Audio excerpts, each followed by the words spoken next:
ዘዴው ወይም ደግሞ ጥበቡ ምንድነው? ኢንተርቪው ሲያደርግ ከመለሰችው መልስ ተነስቶ ነው መልሶ ለእርሷ ፈተና ይሆንባትና አትብሉ ተብለናል በምትልበት ጊዜ ነው እንዲህ የሆነው እኮ እንድታውቀው ክፉና ደጉን ለይታችን እንዳታውቁ አስቦ እንጂ በትበሉ ችግር የለም የተዛባ አይዲያ እሷ ላይ ጨምሮ እንድትበላ እንድትጎመጅ አድርጓል።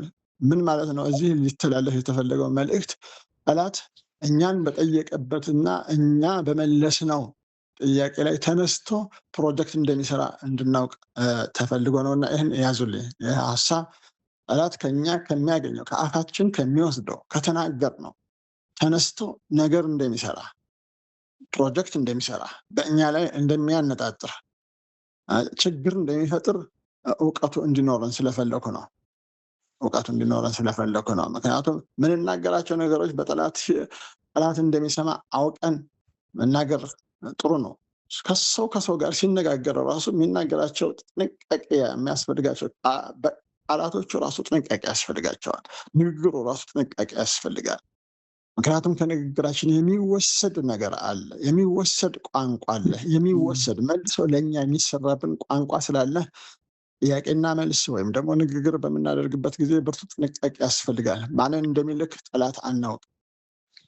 ጠላት ማንን እንደሚልክ አናውቅምና ጥንቃቄ ያስፈልጋል የሚለውን እንድንይዝ ነው። የጠላትን ተንኮል እንድናውቅ ነው። እንግዲህ ከስህተታቸው ተነስቶ እዛው ራሱ የተፈጠረውን ትርምስ ታያላችሁ።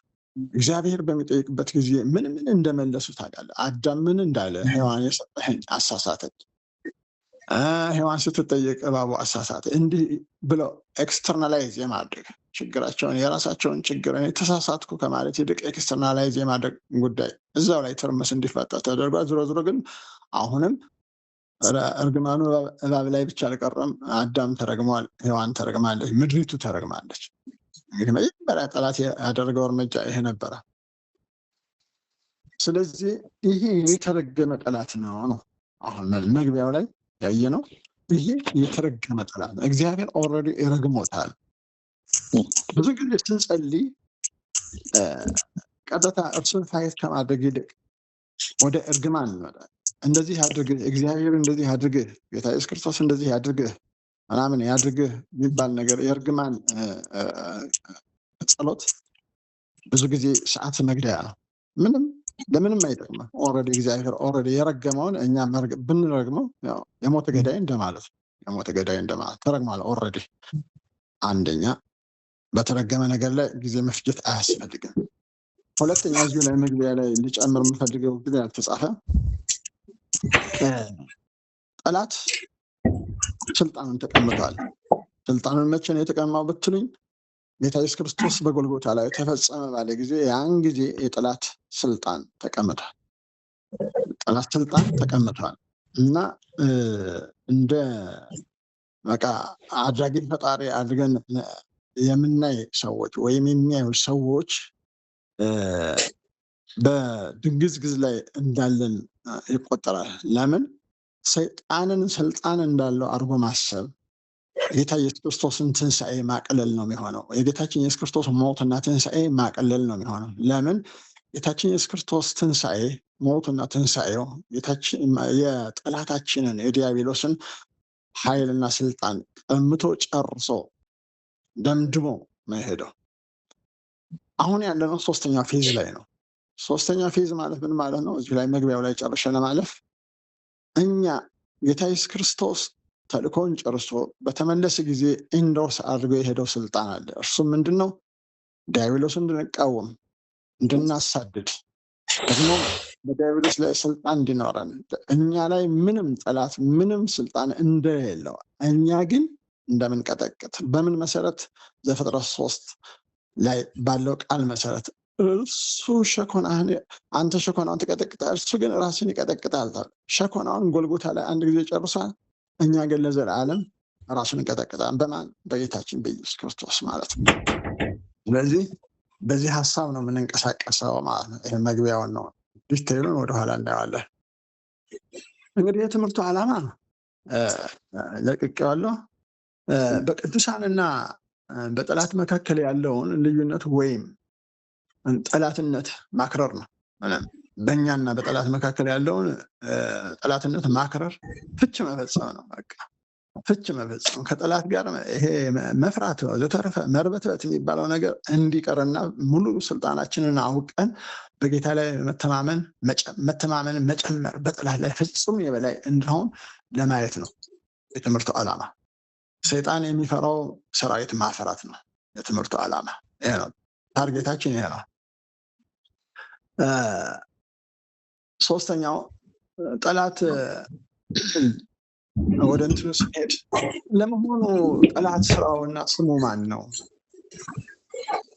አሁን ወደ እንትኑ ስንገባ ማለት ነው፣ ወደ ትምህርቱ ስንገባ ጠላት ማለት ስራው ምንድን ነው? ስሙስ ማን ነው? ስሙስ ማን ነው? የሰው ልጅ ጠላት በጥቅል ሰይጣን ዓለም ስጋ እንደሆነ ምንም የሁላችን የምናውቀው ነው። የሰው ልጅ ጠላት ተብሎ የሚጠራው ሰይጣን በዋናነት፣ ዓለም ቀጥሎ፣ ስጋም ቀጥሎ ነው። ለዚህ ትምህርት ግን ዋናው ርዕሳችን የሆነው መንፈሳዊ ውጊያ እንዲያገለግለ ይበልጥ ሰይጣን ላይ ትኩረት ተሰጥቷል። ሰይጣን በመጽሐፍ ቅዱስ የተገኘ ስሙ በዝርዝር ስንመለከት የተዘለለ ሊኖር እንደሚችል ታሳቢ ይደረግ። የበዛውን ግን ዛሬ ጀምሮ እናያለን፣ ለአንድ ሁለት ቀን ማለት ነው።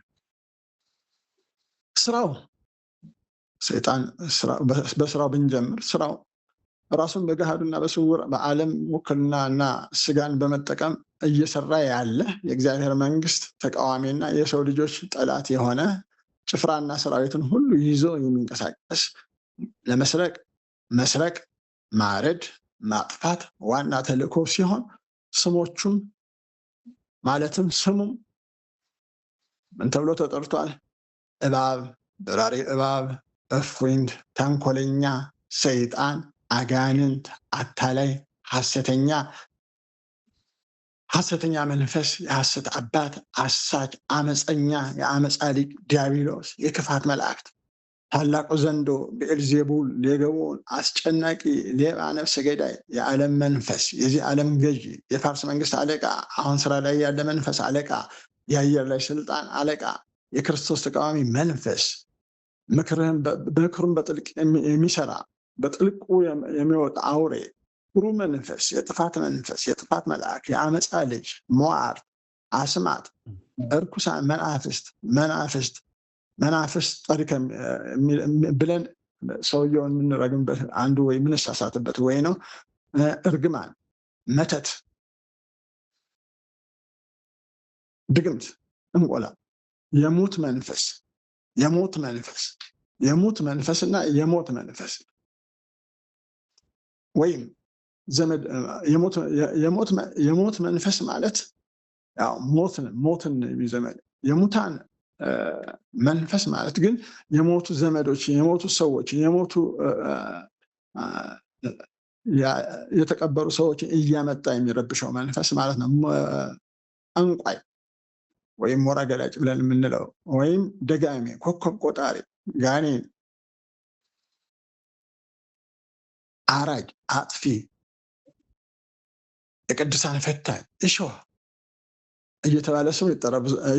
በእኔ ሶርት አውት ያደረኩት ማኑዋል ቢሆንም አሁን በቴክኖሎጂ እንኳን ከዚህ የበለጠ ልታገኙ ትችላላችሁ። ሶርት አውት ብታደርጉ ስሙ መጽሐፍ ቅዱስ ላይ የተጻፈው ስሙ በቂ ነው። ለመቃወም በጣም ከበቂ በላይ ነው። ግማሹ በጭፍራ ይገለጣል፣ ግማሹ በአካል እንደ አንድ ፐርሰን የሚገለጥ አለ። እሱ ዲቴይሉን ከዚህ ተነስታችሁ እናንተ ልታጠኑ የምትችሉት ይሆናል ማለት ነው። ሌላው በገቢር የሚገለጥበት ስም አለ።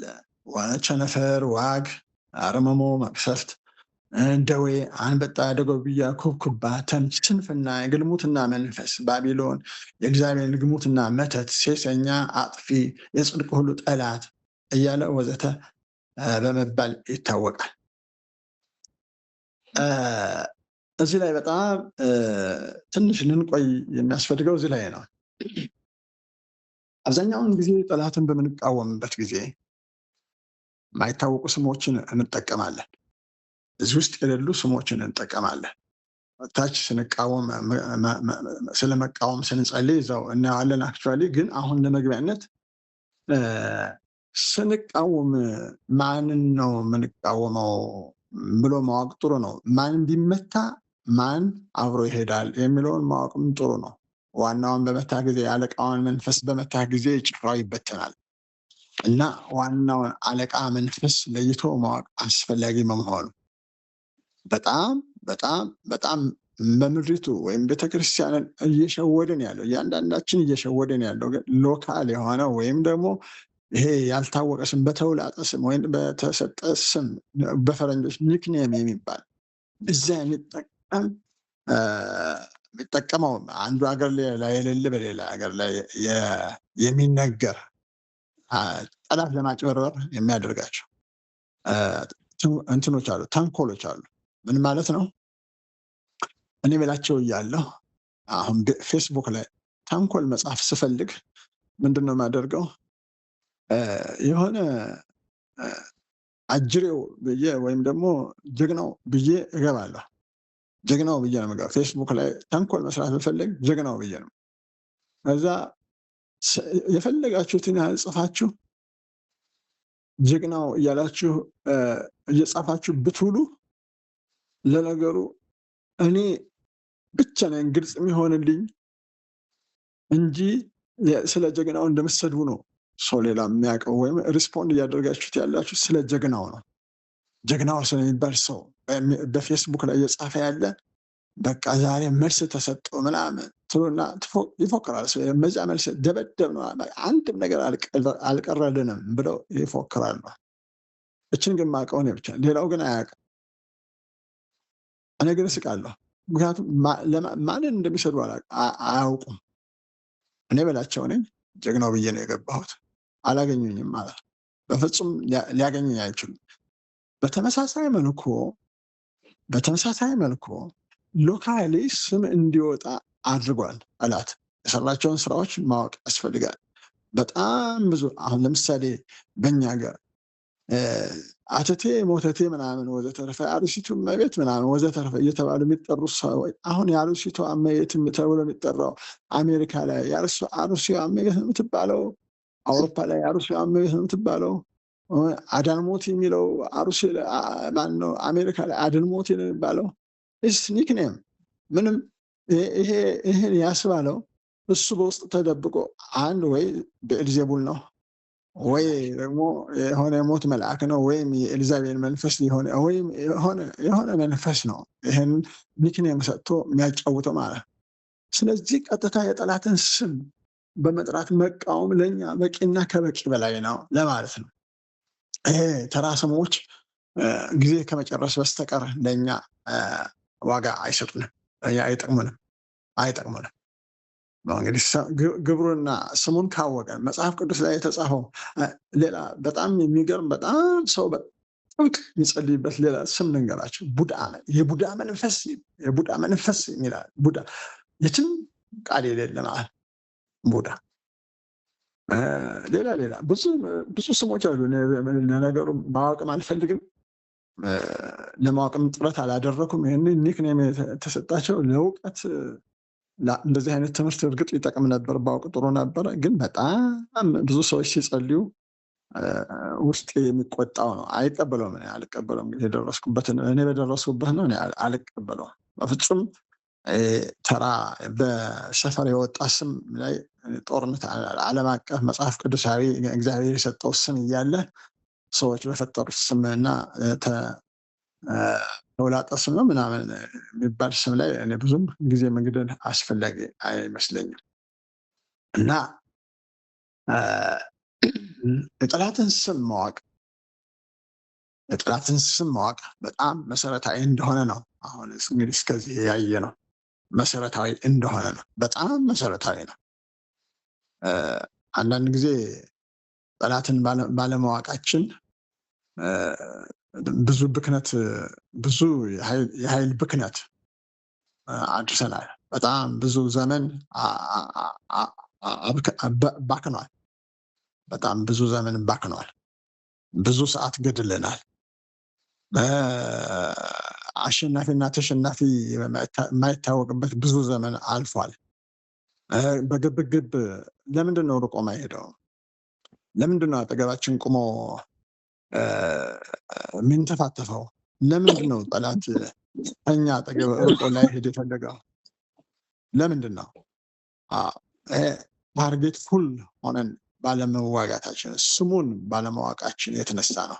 አሁን እየተንደፋደፍን ያለ ነው። ብዙዎቻችን በቃ እየተንደፋደፍን ያለ ነው። ጠላት ያልሆነውን ነገር በቃ እዛ ላይ እንጨርስን። አንድ ጊዜ ምናልባት እንጠራ ይሆናል። በቃ ያኛውን ደግሞ በደከመ መንፈስ እንጠራዋለን። ከዛ ያን ጊዜያችን እንገድላለን እና ጠላት ተንኮለኛ ነው። እሱን እያንዳንዱን ግብሩን በሚቀጥለው የምናየውን የሚሆነው እና ሰዓት በጣም አጥሯል። እንግዲህ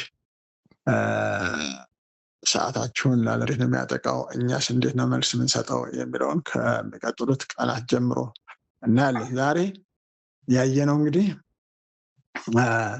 አንደኛ የተረገመ ጠላት እንዳለን ነው መግቢያችን ላይ ያየነው። ሁለተኛ ጠላት ስሙን በዝርዝር አይተናል። ሶስተኛ ጠላትን ለመቃወም መጽሐፍ ቅዱስ